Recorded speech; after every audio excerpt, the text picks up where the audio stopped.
ચાલો આજે આપણે અહીં ધ્વનિના પ્રેક્ટિકલ વિશે અભ્યાસ કરીએ.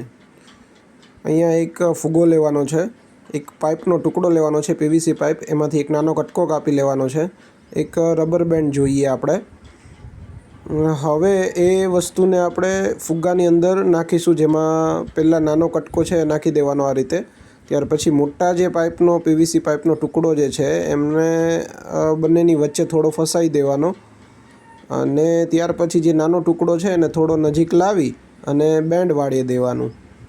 એ બેન્ડ વાળીને જે આપણે રબરનો ટુકડો લીધો તો એને વ્યવસ્થિત ગોઠવી દેવાનો. જો તમે વ્યવસ્થિત ન ગોઠવો તો કદાચ વાગી શકવામાં તકલીફ પડે, એટલે વ્યવસ્થિત ગોઠવી દેવાનો જેથી કરીને બંને નીકળે નહીં.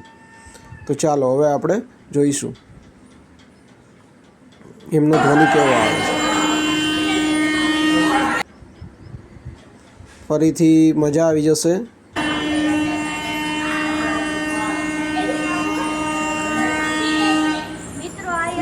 ઉત્તરાયણમાં પણ વગાડી શકીએ છીએ અને મજા માણી શકીએ છીએ.